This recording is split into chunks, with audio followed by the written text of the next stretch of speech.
하루에 코로나 확진자가 1,000명을 넘어가면서 정부는 수도권에 대하여 거리두기 4단계를 발령했고, 이에 따라 수도권의 모든 교회는 예배를 비대면으로 진행하게 되었어요. 현재는 하루 확진자가 1,500명을 넘는 모습을 보여주면서 사태가 쉽게 수그러들지 않을 거란 생각이 들어요. 이런 상황 속에서 우리는 비대면으로 예배를 이어가야 돼요. 그렇다면 비대면으로 드리는 예배는 어떤 장단점을 가지고 있을까요? 일단 공간에 제약이 없으니 어디서든 예배를 드릴 수 있다는 장점이 있어요. 자, 그렇다면 단점은 무엇일까요? 우리가 예배에 소홀해지기 쉽다는 거예요. 작년의 경험을 떠올리면 좋을 것 같아요. 작년 이맘때 우리는 비대면 예배를 경험했어요. 그리고 그 경험상 비대면으로 드리는 예배가 결코 쉽지 않다는 것을 깨달았죠.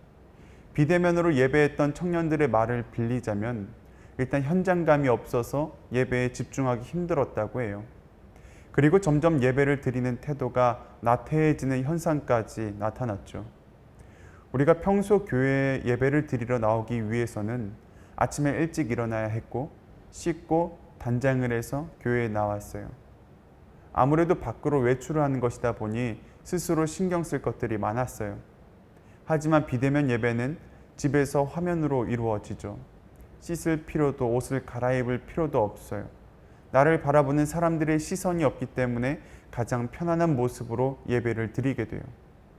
또한 집에서 예배를 드리게 되면 유혹이 되는 것들이 많아요.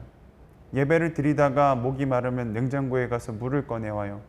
화장실에 가고 싶으면 중간에 바로 다녀와요. 사실 교회에서 현장 예배를 드리면 쉽게 하지 않는 행동들이거든요. 이 밖에도 예배 중에 핸드폰을 하거나 컴퓨터를 할 수도 있어요. 예배는 화면에 틀어놓고 나는 다른 일을 하는 거죠.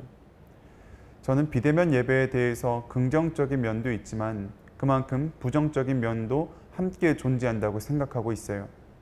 때문에 우리가 비대면 예배를 시작하면서 각자 특별히 마음의 자세를 다잡지 않는다면 영적으로 큰 문제가 생길 수 있다고 생각해요. 우리가 음식을 먹을 때 무엇을 먹을까 고민하죠.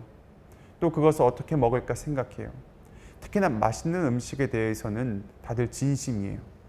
우리는 음식을 먹음으로써 하루를 사는데 필요한 영양소를 섭취하고 그것을 에너지로 살아가고 있어요. 그런데 마찬가지예요. 우리가 영적인 양식을 제대로 먹지 않으면 결국 우리의 영혼은 영양실조에 걸릴 수밖에 없어요. 때문에 비대면 기간 여러분이 드셔야 할 영적 양식이 무엇인지 또 그 양식들을 어떻게 먹어야 할지 오늘 말씀을 통해서 깨닫게 되기를 그리스도의 이름으로 축복합니다.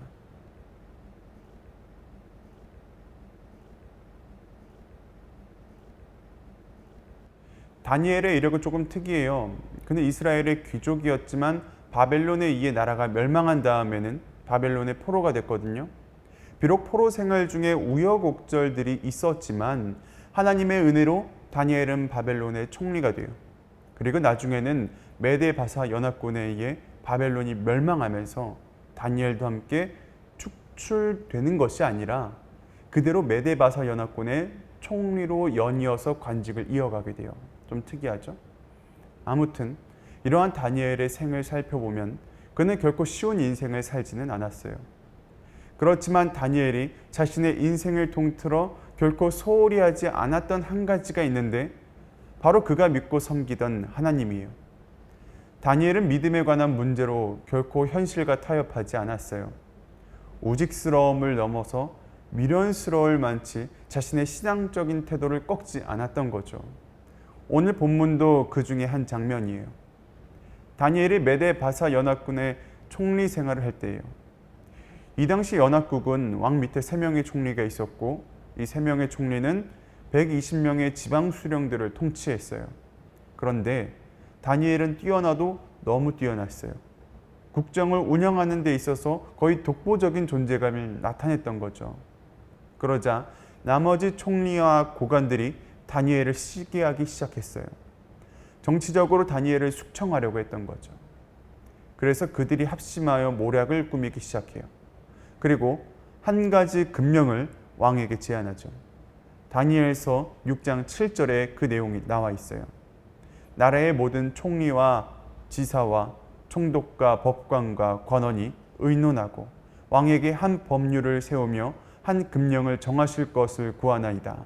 왕이여, 그것은 곧 이제부터 30일 동안에 누구든지 왕 외에 어떤 신에게나 사람에게 무엇을 구하면 사자굴에 던져넣기로 한 것이니이다. 온 나라의 관리들, 심지어 법관들까지 가세해서 발의한 이 법안은 한 달의 기간이 정해진 한시법이었어요. 그리고 이 법은 오로지 다니엘을 겨냥해서 만들어진 악법이죠. 이 법안에 따르면 한 가지 행동을 금하고 있어요. 바로 기도예요. 그 어떤 신이나 사람에게 대하여 기도하는 것을 금지하고 있어요. 아마도 이 당시 다니엘의 기도 생활이 왕궁에 흔히 알려진 사실이라고 생각이 들어요. 왜냐하면 다니엘은 아침, 점심, 저녁까지 하루에 3번을 기도했는데 점심때 기도를 하기 위해서는 반드시 왕궁에서 집으로 돌아와야 했거든요. 그러니 일하다가도 기도하러 나서는 이 다니엘의 모습은 왕궁에서 일하는 사람들이라면 누구라도 알만한 잘 알려진 사실이었다는 거죠. 그리고 안타깝게도 신하들이 발의한 금령을 왕이 도장을 찍어 승인했다는 거예요. 당시 다리오 왕은 다니엘을 총애했어요. 하지만 신하들이 발의한 이 법안은 왕의 입장에서 정치적으로 매우 필요한 법안이었어요. 왜냐하면 메데바서 연합국은 이제 막 바벨론을 무너뜨린 신생 제국이거든요.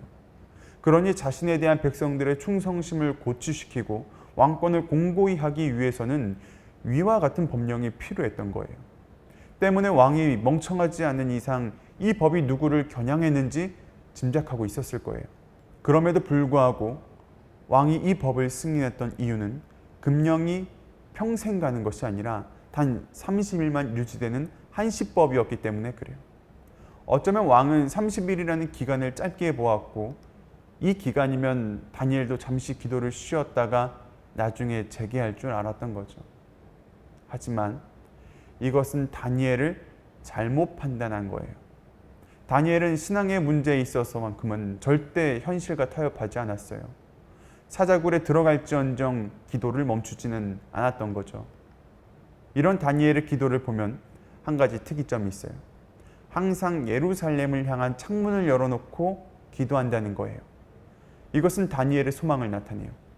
비록 이스라엘은 오래전에 멸망했지만 하나님께서 언젠가 그 백성들을 모으시고 그 나라를 다시 한번 회복시키실 것이란 소망이 있는 거예요.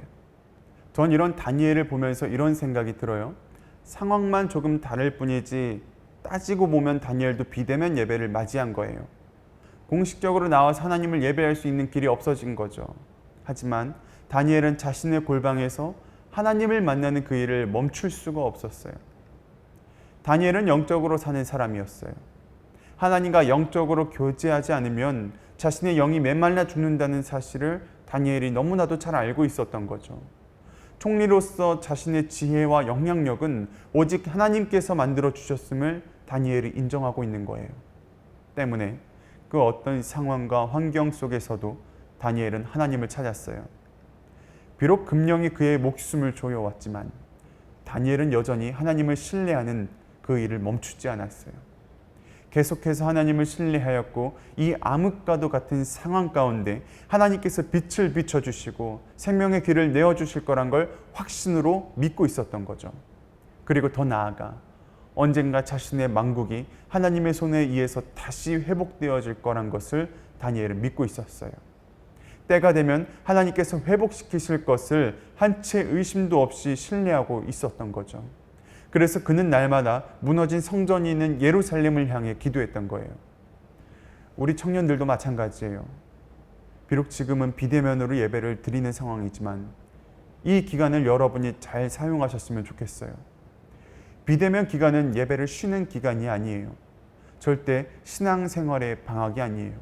오히려 이 기간 동안 각자의 골방에서 하나님을 찾으며 기도하는 시간으로 보내셨으면 좋겠어요. 영적으로 점점 어두워지는 이 세대 가운데 우리는 빛을 찾아야 돼요. 진리의 빛을 비추신 하나님께로 걸어가는 것을 멈추어서는 안 되는 거죠. 하나님은 하고자 하는 자에게 길을 열어주세요. 우리가 은혜 받고자 손을 들어 기도하면 하나님은 은혜를 베풀어 주세요. 그러므로 청년들, 기도하세요. 각자의 주어진 자리에서 기도하기를 멈추지 마세요.